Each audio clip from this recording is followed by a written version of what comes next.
Welcome to the Continuing Education for Mental Health Professionals podcast. Today, we are hosting our very first CEU provider spotlight conversation. This is where we will learn more about CEU providers in our community and their journeys. My name is Natasha Moharter, and I'm a licensed counselor and OCD specialist. I run the Facebook group CE for Mental Health Professionals. I am so excited because we are joined by our very special guests, Danielle Henderson and Meghin Lisi, with Thrive, training hub for anxiety and OCD intervention and education. We're honored to have them here, sharing their wisdom and helping us learn about the wonderful new resources they've created to help others in the field. So just to get to know our spotlighted CEU providers a little bit more, we have Danielle Henderson. She has a doctorate degree in clinical psychology and over 16 years of clinical experience. She's an LPC in Pennsylvania and has specialized in treating OCD and anxiety disorders for over 6 years.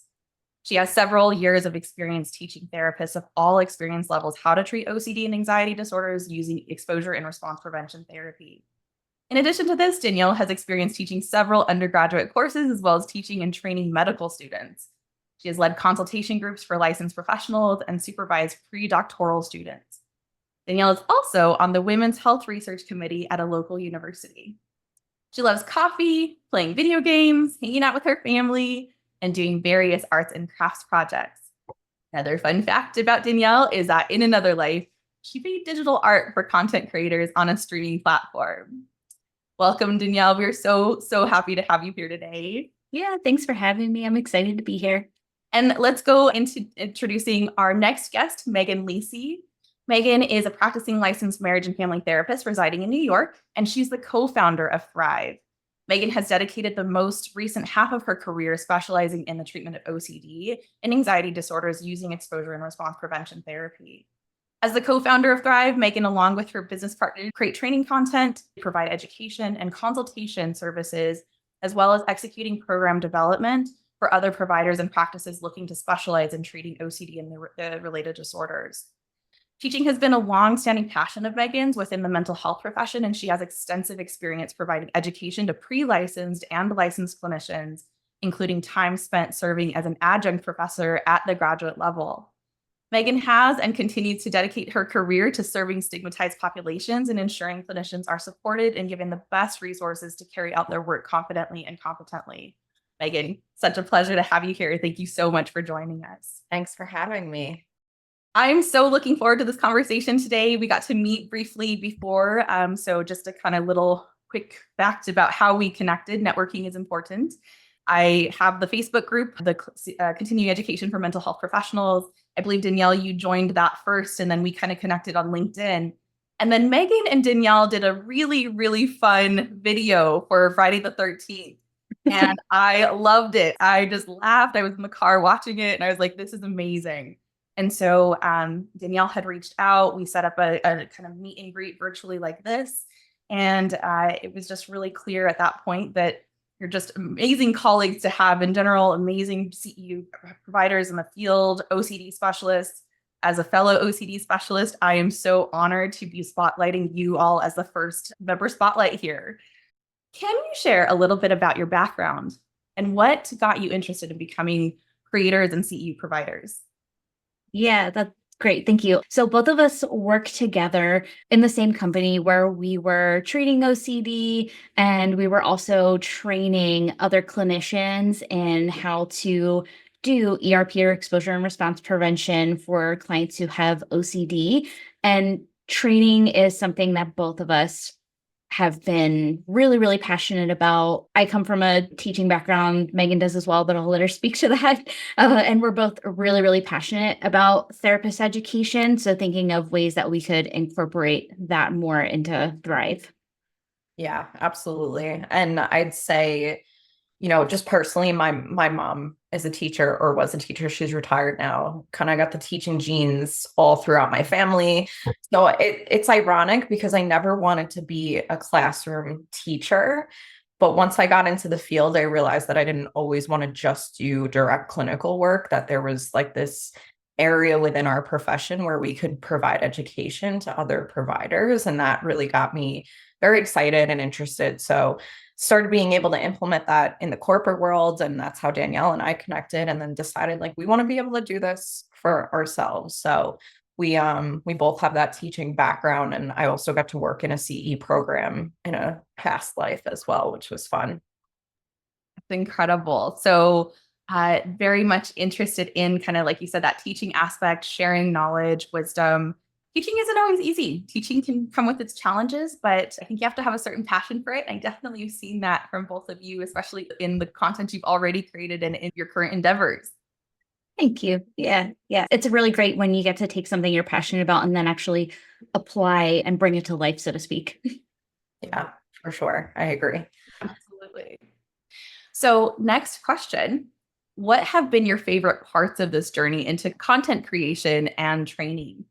Yeah. So we're both really creative people, and that's something that's been fun, whether it's creating materials, creating flyers and different kind of materials like that. It has been really great. And then also being able to make something that's completely ours. So being able to learn from past experiences, what we like, what we didn't like, and just being able to make something that we feel really proud of and we know is good content.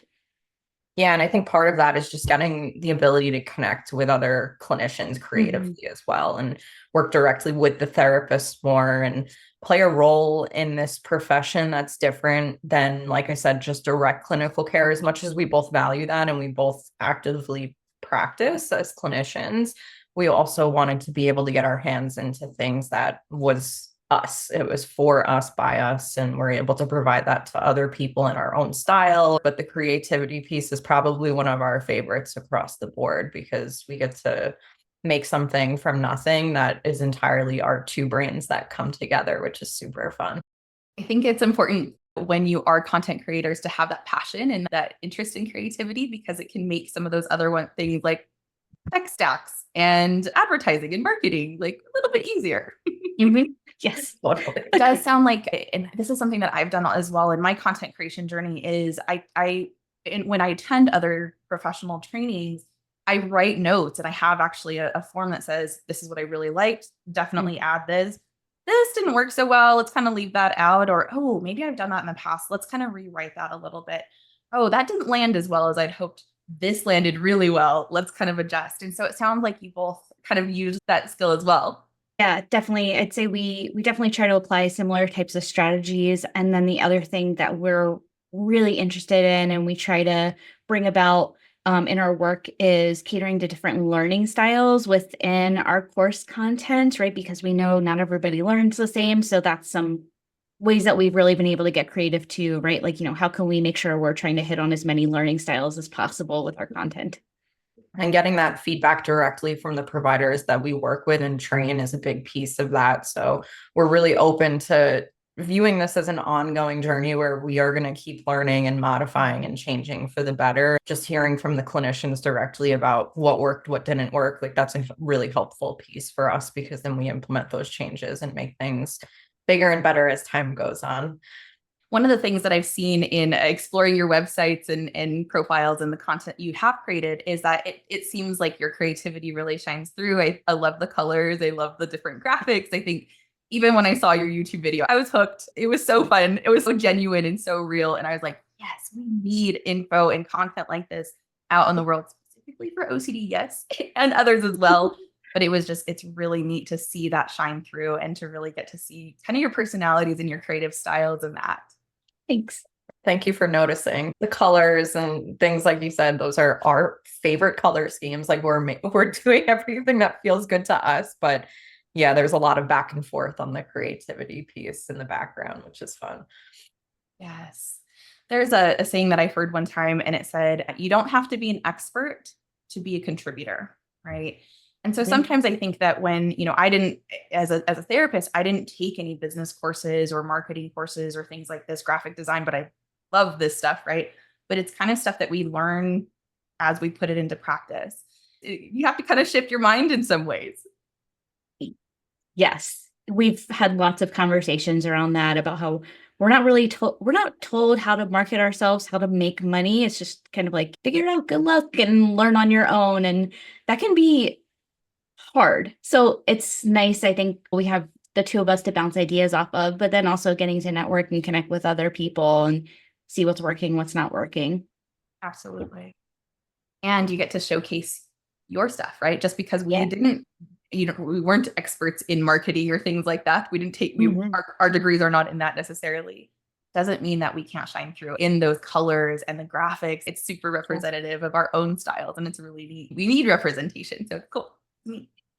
So next question. What have been your least favorite parts about this journey into content creation and CEU providing? I will answer hands down tech. Um, there have been so many things that I've learned that I never thought I was going to have to learn. Times where, like earlier today, I was editing a video and my computer just decided it was going to shut off and not save any of the edits I've made. So I think tech, hands down, has been the least favorite part of the journey.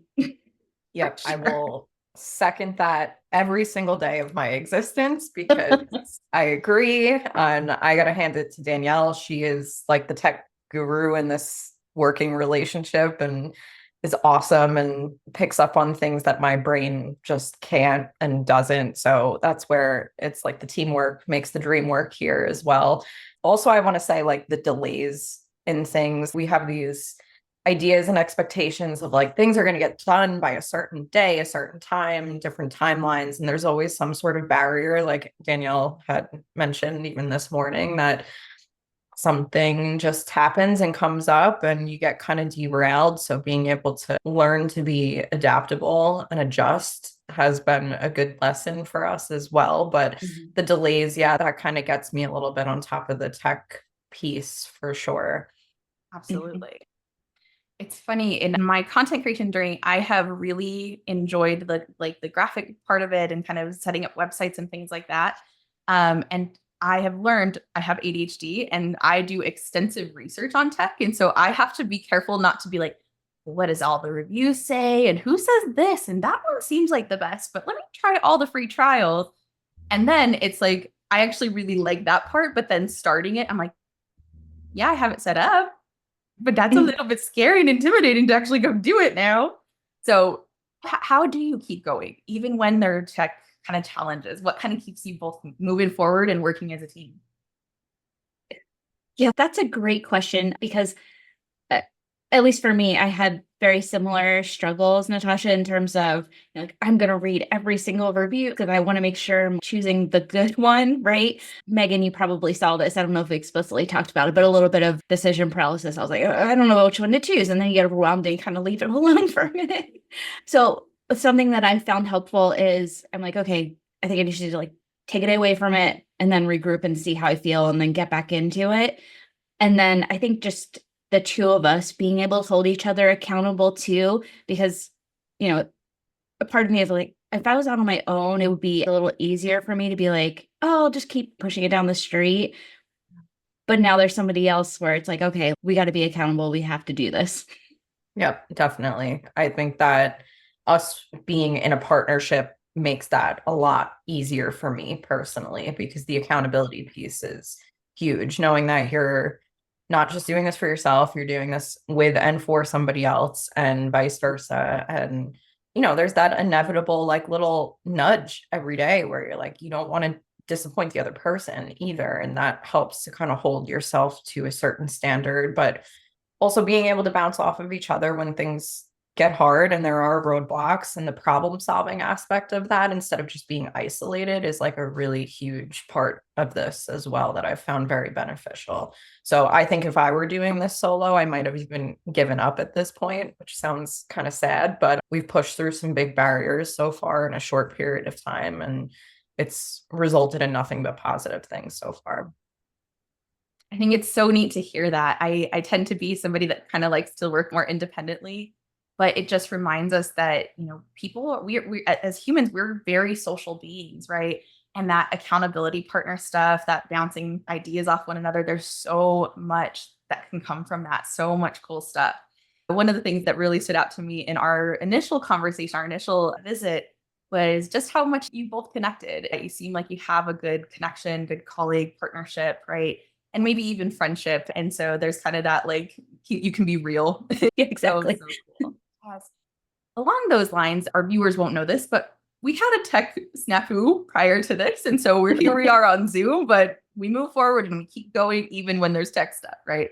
So, and you both were so gracious in helping me navigate some of that today. As I learn this, as I step into this realm of video recording and things like that, that you have already embarked in. Kind of a question I didn't send you all before, but something that I noticed when I was preparing the interview questions was that you both had said, let me go back to it really quickly. So I said, what interests you about kind of having this conversation? You both said building connections, both of you. Building connections, building connections. Anything that you would like to share a little bit more about that? And if not, no pressure. But I thought I was like, you're in tune. You are on the same wavelength here, even in separate form submissions. I've really enjoyed recently getting into different spaces, getting to connect with other therapists who are doing similar things, different things. And even if it's just like, hey, let's just chat for, 10, 15 minutes about what we're up to and what we want to do. I find those really important and meaningful because sometimes it can feel, especially in this world, like when you're not attached to a corporation anymore, right? It can feel a little bit like you're on an island. So I think just being connected and, who knows, you might be able to help each other because that's what it's all about, right? Being able to empower each other and really lift each other up. Yeah, the collaboration is definitely super important because that's the only way that we can learn and continue to grow as professionals and also personally. Getting to, with the tech, this is the good piece of the tech, connect with people that are in totally different parts of the country or even the world, and people we would never even cross paths with. We're able to just hop on Zoom or another platform and have these conversations and see what other people are up to and what skills they're amplifying, or in the reverse, like where other people feel stuck and burnt out, and being able to even inspire in those cases. So there's a selfish element of like, oh, I want to keep learning and I want to keep hearing what other people are doing and how can we help each other, versus how can we connect with the clinicians that might be feeling super low, which we all have probably been in that position at different points in our career, and doubting ourselves and our skills and our abilities, and just getting like a little bit of a light at the end of the tunnel through some conversations with people. I want to be able to supply that because I've gotten that from other providers at different points in time. And without that, like Danielle said, we feel like we're out on the island sometimes. So that collaboration and just human connection, like that's super, super vital to our functioning, and then us being able to be successful business people as well. There's so much meaning and purpose behind it. And we also know, kind of, again, going into the skill set of business owner and content creator and marketer, right? Networking is one of the most beneficial kind of aspects or avenues for that. And so getting to talk with people, getting to connect, getting to kind of learn about them. And not just, I think therapists sometimes, in my humble biased opinion, what I've seen is that we're here to help. We don't want to go feel salesy, right? And yet we got to pay our bills. We do need money and we create cool stuff. Why can't we get paid for the amazing work that we do, the expertise that we bring, all the education that we have, and the continued learning that we continue to put into it? Right. And so there's that networking piece it doesn't have to be salesy. It can very much be with the purpose of benefiting one another and lifting each other up. Right. Yeah. So building more like connection and authentic relationships with people as opposed to, like exactly that salesy pitch. There's something special about this field doing the business sales stuff, because at least most clinicians that I interact with and have over the years, what they're doing, they genuinely believe in, and there's a purpose driving it, versus past life. I've been in the sales world before, and it's an icky role to me to play, to have to push something because a corporation is telling you to, and you don't even have a full understanding or a belief in the product that you're putting out there. So when it comes to the mental health profession, it's like we do what we really love and enjoy. We're serving a population of people, of clients in particular, that have a great need that are greatly stigmatized. And we want to spread that knowledge to as many providers as we can, because there will never not be enough work to go around. So I don't like the idea of this like competitive nature. Like if we're doing similar things as other people, like we got to come out on top of the other one. No, those are the people we want to connect with, and we want to be able to build up alongside us continuing to pour into our own work as well. That's really near and dear to my heart as well. And I think that was another thing that stood out to me in our initial meeting and networking kind of virtual Zoom meeting, was that you both are very genuine, and there's not this sense of competition. It's this, hey, let's get to know each other so we can see how we kind of fit into each other's pictures, right? What, like you said, Meghin, there's so much work to go around. Like everybody can have clients, and everybody can have other CEU providing attendees, right? It's fine. It's good. Yeah. So I think it can create kind of that safety also, especially when, therapists aren't necessarily always trained in this, to how to market and network and things like that, and to not feel that they're in competition, that feel like, hey, like there's only good that can come out of this. Let's really build one another up. Something else really quick that stood out to me through this and through kind of figuring out what do we do and what do we provide, and then what do other people that we're not working work, what do they work with and what do they provide. So I really like to focus on the ERP implementation, exposure work, like figuring out how do you not just learn it, but get in and start doing it. Maybe because that's where I keep working on personally as well. Like I can set up all the tech stuff, but then you got to hit record. You all have a couple really cool training that you've developed. You are currently approved through the NBCC, the National Board of Certified Counselors, for live trainings. You went through the certification process that is hashtag goals for so many CEU providers. Can you tell us a little bit about that process, what that was like for you, and then what you're using the NBCC certification to provide? Sure. Yeah. So we both decided that we wanted to be able to provide CEs, and we picked NBCC because from your group was actually really helpful for this. So kind of looking around, they seemed like the least challenging to get involved with. We took a look at the application process. We saw that we had to have a 60-day notice period for them, and that kind of fell right around Halloween. So we used that to really pick what we wanted to do our topic on. So we got our application materials together. There were a few places where the language was a little kind of confusing or convoluted. Your Facebook group was incredibly helpful for that. And that's something that I hope I can give back to as well if people have questions about that application, because there were a couple questions I was like, what does that even mean? Like, who is this for? You have been very active in the Facebook group. I really appreciated that.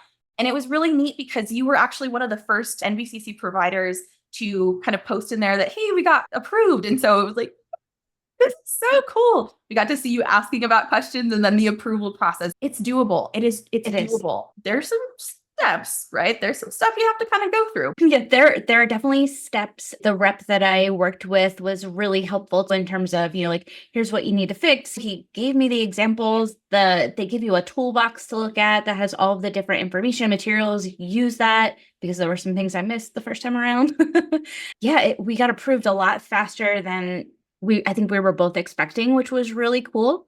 I think it was only like a few weeks when they tell you, give them like 60 days. And I was like, oh, wow, this is awesome. So honestly, it was not as bad or as challenging as we thought it was going to be, which was a nice twist to the story. Definitely doable. If you're thinking about it, do the single program application.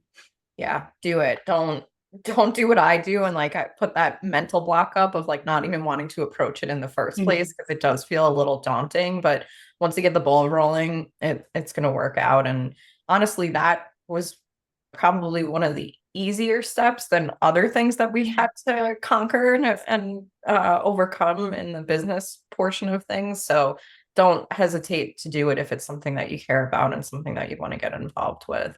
That encouragement is so, so important, because so many of us, right, we're like, that's new and daunting, and it's national and it's NBCC and like, whoa, hold on. And so just like you said, kind of going into it, Danielle, you mentioned the CE provider toolbox that you can access on the NBCC website. And that I've used that to create my learning objectives for my CEU trainings. I used it to do because I have hashtag goals of NBCC approval. And so I created my CEU certificate based off of that. So it was really, really helpful. And it was neat to hear your experience going through this, that it wasn't just a, yeah, I send off my money and then they deny me. I think that can be kind of intimidating as well for providers. Yes, definitely. That was very refreshing because we were both expecting it was going to come back with edits and then hopefully get approved. So it was very nice that it didn't turn out the other way where it was like, we took your money and you're not getting it, and good luck. Yes. So we have several members of our community that are feeling burnt out and want to cut down on clinical work and or add an additional income stream for financial stability.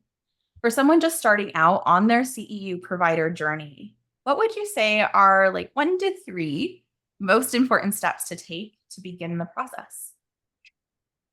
I think first there's a little bit of a mental barrier or hurdle sometimes that we need to work through as therapists, because there's a lot of, I think, should expectations about, we should be doing clinical work. We should be taking clients at a very low fee, right? There's all these shoulds about what need to happen in our profession. So I think kind of getting over some of those and recognizing that it's okay to try to branch out and do other things. It's okay to step back or step down from clinical work if it's something that isn't serving you to the degree that you're doing it. So I think mental barrier we need to work through first. And then after that, find out what you could talk about for an hour.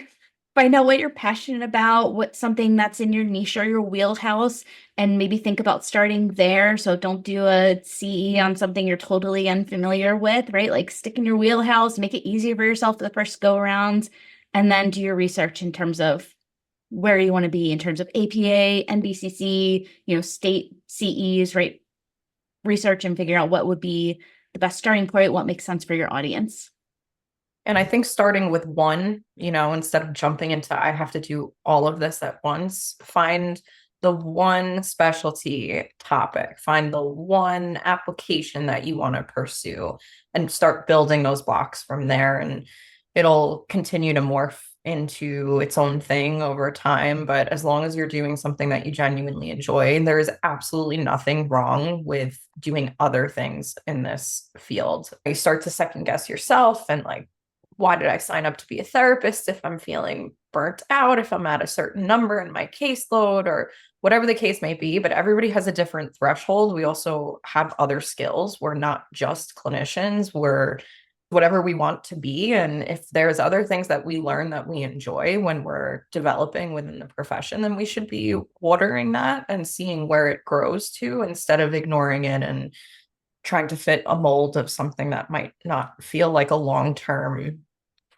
item in our list of tasks that we have to do as professionals. So I think I started gaining some flexibility around what my career would look like once I had the opportunity to start nourishing some other skills that I knew that I enjoyed. And then it took my own advocacy to say, like, no, I need to do this for myself, even if there's risk or it feels scary, because I need to see what it can turn into before just ignoring it and putting my head down and continuing to do the same thing over and over again.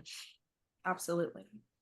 I think it's so important for us to kind of, again, going back to that conversation and topic of, therapists we're kind of technicians, right? We're doers. And so, but what happens when we can't have but in seat hours, and that's how our income is generated.